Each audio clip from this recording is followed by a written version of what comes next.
샬롬 여러분, 오늘 제가 많이 지각을 했습니다. 아침에 또 외부 출타하고 좀 돌아와서 지금 오후 6시 20분인데 송구합니다. 자, 그럼 바로 진행하도록 하겠습니다. 자, 오늘은 말이죠, 통성경 길라잡이 7트랙 가운데 6번째 트랙 사도 행전 30년을 우리가 다루게 될 것입니다.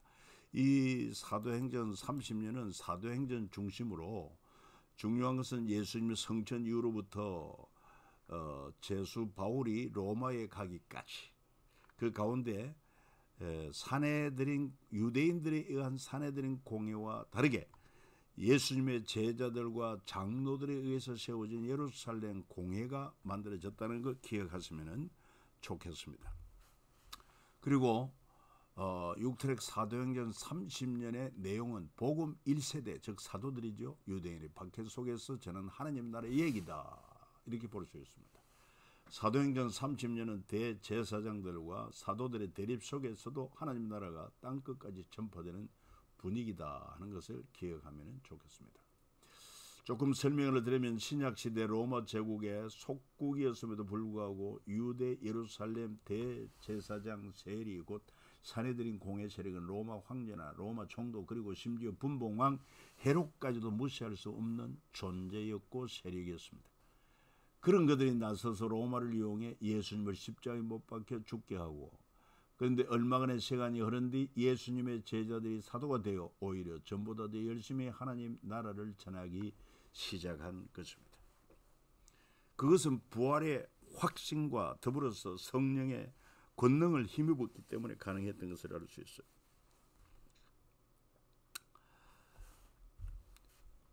자, 열리는 제자시대, 오늘 우리가 공부하는 게 바로 16번째 마당 열리는 제자시대고, 꽈로는 42가 열리는 제자시대가 되겠습니다. 사도행전 1장 12장 중심에서 정인이 된 제자들 이야기, 오순절 성령 강림과 교회 시작. 그러니까 주님이 부활 성천하시면서 아버지께서 약속하신 성령을 기다리라, 그 오순절 성령으로 말미암아 교회가 시작되었다 하는 것. 그리고는 제자들은 변했지만은 사도계파들은 변하지 않는다. 그리고 일꾼 선출과 스데반 순교가 나오고, 사울의 회생과 고넬료 사건이 1장에서 12장의 중요한 내용이다. 이 참고하시기 바라고요. 사내들인 공회와 유대인들의 사내들인 공회와 그리고 복음 1세대 교회 간의 갈등 이야기가 바로 사도행전 30년 이 얘기다 하는 것을 알 수 있습니다. 그 주님이 말씀하신 대로 오직 성령이 너희에게 임하시면 너희가 권능을 받고 예루살렘 온 유대 사마리아 땅끝까지 이르는 데 증인이 되라. 그 말씀하신 그대로 이 예루살렘에서 핍박이 일어나니까 유대 땅으로 흩어지고, 그리고는 또한 빌립 집사 같은 자들에 의해서 사도행전 8장에 나오지 않습니까?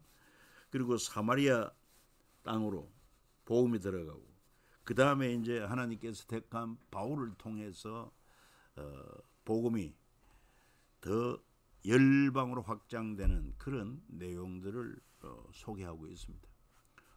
자, 그래서 정인이 된 제자들, 예수님의 가르침과 정인된 제자들을 우리가 만날 수가 있죠.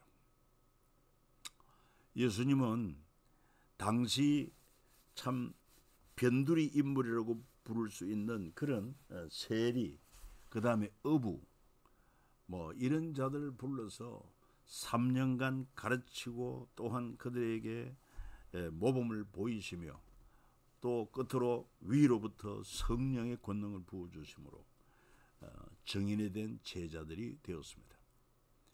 예수님의 3년 가르침으로 어부, 세리 등 평범한 사람들에서 사도, 보냄받은 자가 되었고, 그리고 하나님 나라 정인이 된 것입니다. 우리도 어떤 의미에서는 보냄받은 자요, 그리고 하나님 나라를 증거하는 정인이다 하는 그런 의식을 가져야 될 것입니다. 주님은 이들에게 내 증인이 되라고 말씀하시면서 모든 예루살렘과 온 유대 사마리아 땅 끝까지는 내 증인이 되라. 모든 민족을 제자로 삼아 내가 너에게 분부한 모든 것을 가르쳐 지키게 하라. 이것이 오늘날 교회 사명이고 우리가 감당해야 될 사역이다 하는 것입니다. 자, 그런하면은 또한 사도행전에는 베드로와 가룟 유다에 대한 얘기가 나옵니다. 베드로가 기록된 바 이렇게 말씀하는데 내용이 뭐냐면은 사도행전 1장 15, 16절에 그때 베드로가 형제들아 성령이 다윗의 입을 통해 예수 잡는 자들의 길잡이게 된 유다를 가리켜 미리 말씀하신 성경에 응하였으니 마땅하도다. 시편에 기록하 있을 때 그의 거처를 황폐하게 하시며 그가 거하는 자가 없게 하소서 하였고 또 일러서되 그의 직분을 타인이 취하게 하소서 하였도다. 그러니까 벌써 베드로가 이 가룟 유다의 주님을 배반한 사건을 미리 말씀하신 바 성경에 응하였다. 그거는 바로 시편에 기록된 말씀을 증거로 이렇게 증거한 것을 알 수 있습니다. 또 우리 예수님께서도 가룟 유다에 대하여 기록된 바 인자는 자기 대하여 기록된 대로 가룟유다와 인자를 파는 그 사람의 화가 있을 것이다. 그러니까 주님께서 기록된 바 이렇게 말씀하신 것은 이게 모든 것이 하나님의 뜻과 섭리 가운데 이루어진 대로 주님이 응하셨다 이렇게 우리가 알 수가 있습니다. 그리고 가룟 유다를 대신할 제자 선출해서 ματ디아가 선출이 되죠. 장소는 마가다락방이고 참석자는 11제자 120 마음을 같이 하는 이들이 있었고 선출 조건은 세례 요한 때부터 예수님 성천 때까지 함께한 사람 중에서 제비를 뽑아서 맏디아를 얻게 되었다. 그리고 또 사도행전 2장에 가서 보면은 오순절 성령 강림의 사건이 나옵니다. 하나님 아버지는 아들 성자 예수님을 보냈고 아버지와 성자 예수님은 성령님을 보냈다. 이게 위계 질서입니다. 그러면서 하나님이 그 아들을 세상에 보내신 것은 세상을 심판하려 하심이 아니요 그로 말미암아 세상이 구원을 받게 하려 하심이라.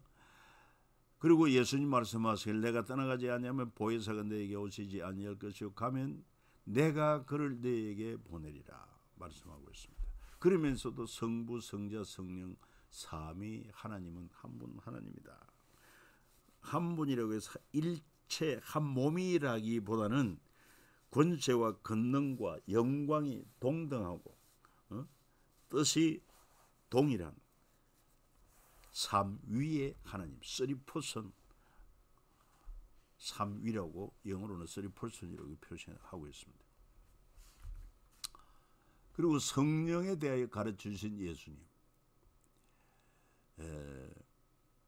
제자들에게 너에게 나로 말미암아 총독들과 임금들 앞에 끌려가려니 그때 염려하지 말라. 너에게 할 말을 주신다. 말하는 이는 너희가 아니라 너희 속에 말씀하시니 곧 너희 아버지의 성령이시다.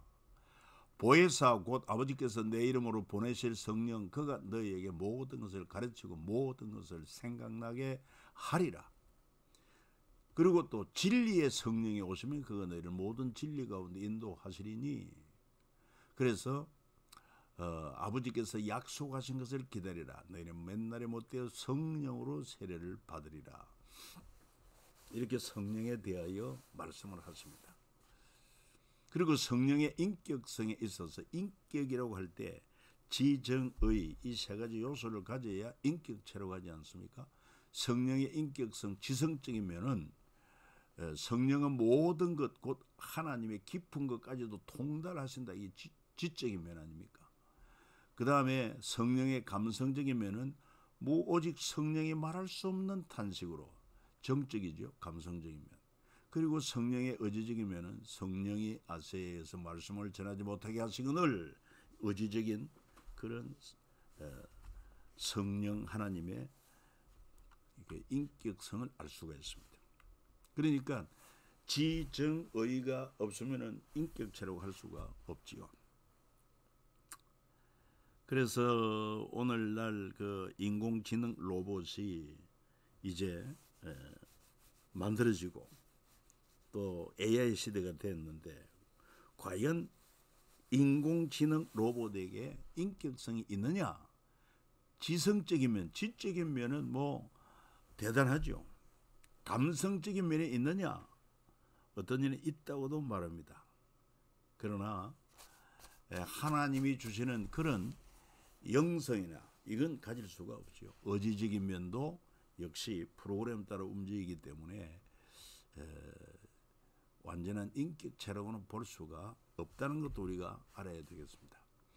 그리고 이제 또 사도행전에 보면은 오순절날, 오순절 유명한 유대인들의 명절 아닙니까? 세계 각국에서 예루살렘 성전을 방문하여 모인 무리들. 그러니까 이 예루살렘에 각지에 흩어져 있던 유대인들이 이렇게 몰려왔다 하는 것을 사도행전 2장에서 설명을 하고 있습니다. 그만큼 오순절, 큰 명절로 예루살렘 성전에서 명절을 지키기 위해서 몰려왔다 하는 것을 알 수 있고, 그리고 또 사도행전에서는 변화된 제자들의 변에서 변하지 않는 사두개파에 대해서도 잘 보여주고 있습니다. 3년 전 제자들이 예수를 버리고 도망했고, 심지어 우리를 하나는 주의 우편에 하나는 좌편에 앉게 해달라고 세상 그런 어떤 권력의식을 가진 제자들이었습니다. 이것 때문에 제자들 갈등이 있었죠. 다툼이 있었죠. 그러나 오순절 성령 이후로 변화된 제자들, 그들이 베드로 요한 담대하게 말함을 보고 그들을 본래 학문 없는 범인으로 알았다가 이상히 여겼다. 그리고는 제9시 기도 시간에 베드로 요한이 성전에 올라갈세. 이렇게 3년 전 제자들과 3년 후에 제자들은 확연하게 변화를 받았는데, 그것이 바로 주님의 끊임없는 가르침과 모범과 아울러 성령이 임함으로 변화된 것을 알 수가 있습니다. 자, 예수님의 그 순간 이전과 이후, 그 순간은 주님의 십자가 사건 얘기할 수 있습니다. 5가지로 이렇게 5대5로 생각을 할 수 있는데, 예수님이 십자가 순간 이전에는 대제사장의 권한이었지만 이제 십자가 부활 이후로는 왕같은 제사장 예수로 권한 이동되었다. 진정한 대제사장, 영원한 대제사장 예수로 권한 이동되었다. 그리고 대제사장이 지성소에 들어가는 권한이 있었지만 오직 예수 이름으로 우리는 하나님 아버지 앞에 나아간다. 예루살렘 성전의 3대 명절 주도권을 대제사장들이 가졌지만 마가의 다락방 오순절 성령 강림으로 믿는 자들에게 다 동참하게 되었다는 사실. 예루살렘 성전에서 예산 집행권이 그들에게 있었다고 하면 이제 사도들의 발 앞에 유무상통했다. 그리고 성전에서 대제사장이 공문권을 발송했지만은 이제 예루살렘 공회의 공문으로 바뀌게 되었다. 이렇게 예수님의 십자가 부활 사건 이후로 바뀐 사실도 우리가 기억하며 성경을 읽으면은 좀 이해하는 데 더욱 도움이 될 것입니다. 그리고 산헤드린 공회와 예루살렘 공회를 비교할 때, 산헤드린 공회는 예루살렘 성전 기반이 온전히 유대인에 해당 조직이었다. 주로 사두개인의 당파가 중심을 이루고 있었다. 그러면서 다메섹의 여러 해당도 이렇게 통제 아래 있었고, 그래서 바울에게 다메섹 여러 해당의 가족을 공문도 발행했던 것을 알 수 있고, 이제 회당 중심으로 예루살렘 성전 기반 하에 온직 유대인의 해당 조직이 산헤드린 공회의 조직이라고 하면은, 예루살렘 공회는 성립 과정을 보면은 주님이 예루살렘을 떠나지 말라, 약속하신 것을 기다리라, 그리고 12사도로 조직 정비하여 마띠아를 선출했고 유다 대신에, 그리고 7 일꾼도 선출하고, 우리 흔히 이제 초대교회 7 집사라도 이야기하는데 7 일꾼이라고 하는 게 정확한 표현이겠고, 그 다음에 사도 바울이 합류하고 예루살렘 공회 회의가 개최가 되는데, 이 바로 예수님께 직접 보냄받은 사도들, 장로, 사도와 장로들 중심으로 예루살렘 공회가 이제 마련되었다. 자, 그런가 하면 2차 산헤드린 공회 재판 사건은 뭐냐? 제자들을 경고했고 또 아울러 베드로의 연설이 있었던 것을 알 수 있습니다.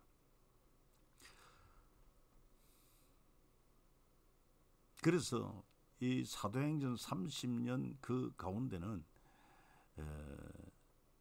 유대인들 중심의 산헤드린 공회와 그리고 이 제자들과의 그런 대립관계 있었던 것을 알 수가 있습니다.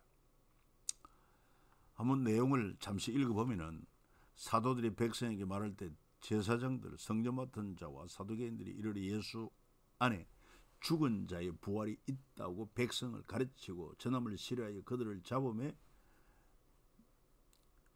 날이 이미 저물었으므로 이튿날까지 가두었다. 그리고 관리들, 장로들, 세계관들이 예루살렘에 모여있는데 대제사장 안나스와 가야바와 요한과 알렉산더 및 대제사장 문정이 다 참여하여,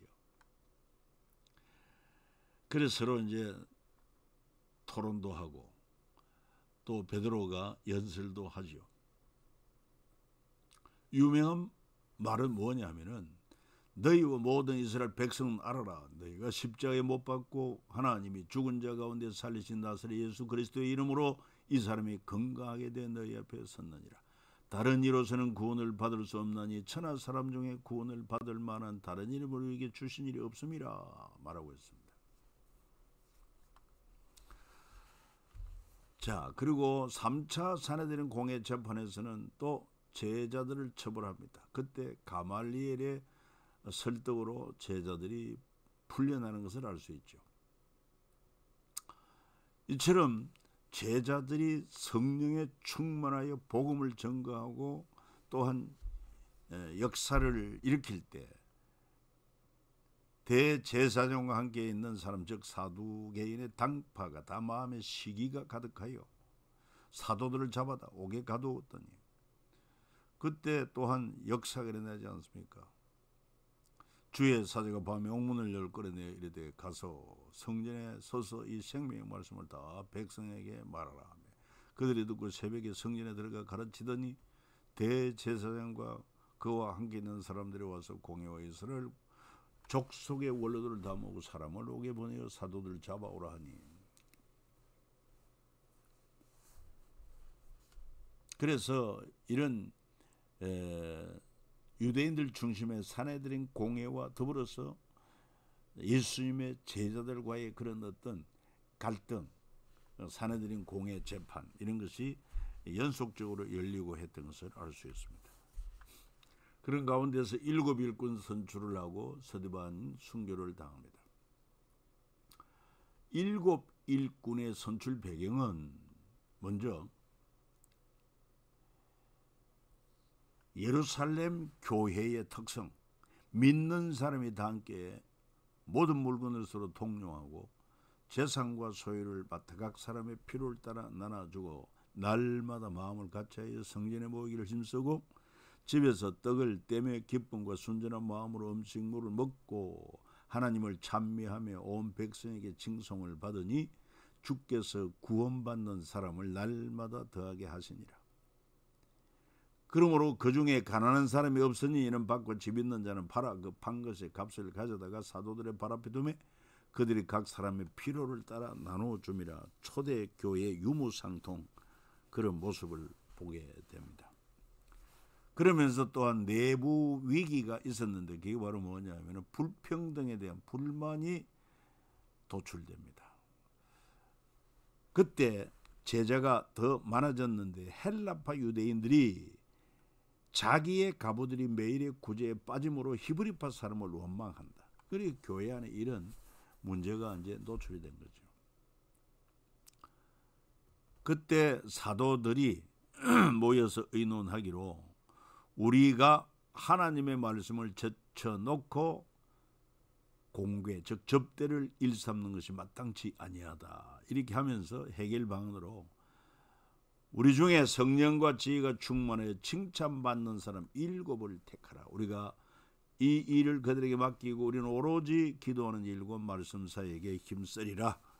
사도들이 그렇게 결정을 하죠. 그래서 7 일꾼을 선출했는데 스데반, 빌리, 브루고로, 니가노로, 디몬, 바메나, 니골라. 그리고 이제 4차 사내들인 공회 재판이 또 나오는데 그건 바로 스데반을 처형하는 공회 재판이었습니다.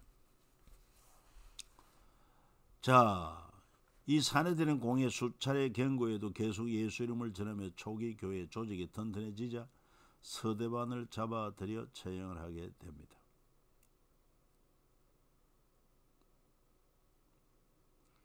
그러니까 이 사내들인 공회는 하나님을 제일 열심으로 바르게 섬긴다고 하면서도 실상은 하나님의 뜻을 거역하고 사탄의 도구가 된 이런 사실을 우리가 알 수가 있습니다.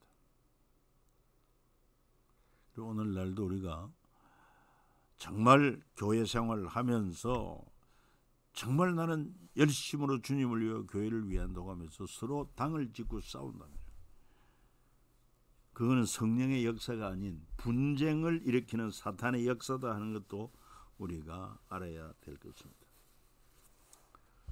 그러니까 넓게 시험 들지 않도록 있어야 되죠. 자, 사내들인 공회와 공문. 사내들인 공회는 유대 민족의 법 집행 기관으로 공회를 말합니다. 뭐 형제를 대하여 라가라는 자 공회에 잡혀간다. 이 공회가 바로 사내들인 공회라고 하는 것을 알 수가 있고, 그리고 갈리오 총독이 유대인들을 향해서 만일 문제가 언어와 명칭과 너희 법에 관한 것이면 너희가 스스로 처리하라. 바로 너희들에게 사내되는 공회가 있지 않느냐. 너희 법을 가지고 종교법을 가지고 스스로 처리하라. 그리고 공문으로 연결된 공회, 예루살렘 성전과 해당이 연결되어 있다 이 말이죠.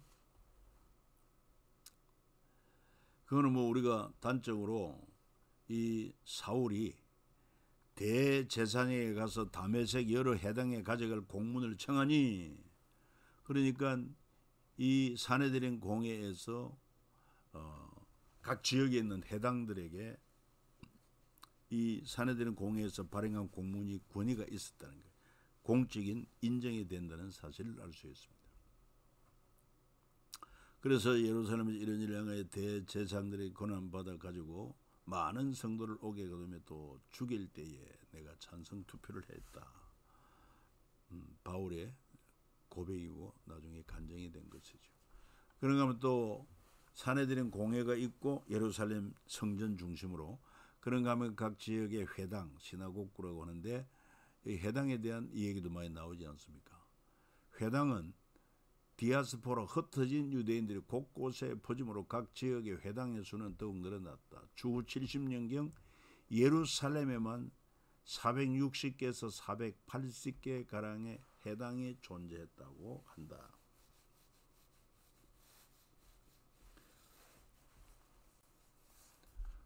회당은 유대인들이 사는 각 지역에 위치했고 또 자유로운 회당을 설립할 수 있었습니다.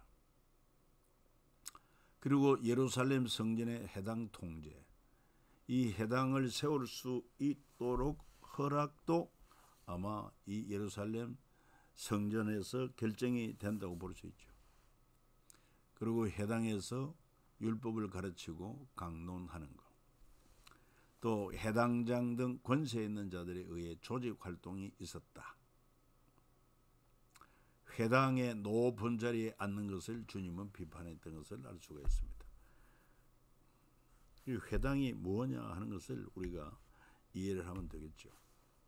자, 그런가 하면 또 사도행전 10장 중심으로 고넬료의 기도가 나옵니다. 비로소 깨달은 함께의 의미, all nations, 열방. 이 사건을 통해서 베드로 편견을 깨우시는 하나님과 고넬료 사건으로 막힌 벽이 무너지게 되는 것을 알 수 있습니다. 이 백부장 고넬료는 온 지방과 더불어 하나님을 경외하고 백성만이 구제하고 항상 하나님께 기도하더니 경건한 유대인이었습니다. 그래서 하나님께서는 고넬료에게 지금 사람들을 요바로 보내어 베드로라는 시몬을 청하라고 알려주고, 또 베드로는 기도하다가 이 환상을 보게 됩니다. 그러니까 뭐 공중에서 네 기가 묶여진 보좌에게 내려오는데 그 안에 보니까 온갖 부정한 짐승들이 담겨 있는데 하늘에서 음성은 잡아먹으라. 그때 베드로는 내가 속된 것을 먹지 않았습니다 했을 때 하나님께서 깨끗게 하신 것을 네가 속되다 하지 말라. 바로 유대인들 자기들은 선민이고 하나님 택한 백성으로 선민 의식을 가졌고 유대인이 아닌 이방인들은 부정하게 생각했습니다. 그러니까 이제 이 벽을 허무는 거예요. 하나님이 깨끗게 하신 것. 다시 말해서 이제 부정한 자가 정결하게 되는 것은, 죄인이 의인되는 것은 우리 행위가 아닌 흠도 점도 없는 예수 그리스도의 십자가 보혈을 믿는 자, 예수님을 구주로 믿을 때 예수님의 십자가 보혈의 공로로 우리 죄 사함 받고 하나님 앞에 이롭다함을 얻게 되는 것이죠. 그래서 하나님께서 유대인으로서 이방인과 교제하여 가까이 하는 것이 위법인 줄 너희도 알거니와 하나님께서 내게 지시하사 베드로에게 말씀하신 거지. 아무도 속되다 하거나 깨끗하지 않다 하지 말라. 그래서 참으로 하나님은 사람을 외모로 보지 아니하시고 각 나라 중 하나님을 경외하고 의를 향하는 사람을 다 받으시는 줄 깨달았다. 그리고 또한 사도행전 10장에 그 고넬료 백부장이 여러 일가 친척을 모아놓고 베드로를 불러서 말씀을 듣고 할 때 성령이 말씀 듣는 모든 사람에게 내려오시니 베드로와 함께 온 할례 받은 신자들이 이방인들에게도 성령 부어 주심으로 말미암아 놀랐다 하는 것을 알 수 있어요. 고넬료는 예루살렘에서 서북쪽으로 약 104km 떨어진 가이사랴에 주둔하고 있던 로마 군대 백부장, 100명의 대장 백부장, 그렇죠. 자, 여러분, 그래서 오늘은 여기까지 이렇게 정리가 끝나게 되겠습니다. 특별히 지금 통성경 길라잡이 가정을 이제 내년부터는 통성경 레시피, 성경 통독 레시피라는 그런 새롭게 업그레이드된 책으로 이제 공부를 다시 할 생각을 가지고 있습니다. 성경 통독 레시피. 그래서 뭔가 모든 것이 다 시간이 지나면 업그레이드 되어지는데 여러분들도 이 책을 구입하실 분은 제가 안내할 테니까 지금 현재 구입을 하면은 특별히 좀 디스카운트가 되는 것 같습니다. 그 안내를 보시고 필요한 분은 또 서로 연락해서 구입을 하면 좋겠습니다.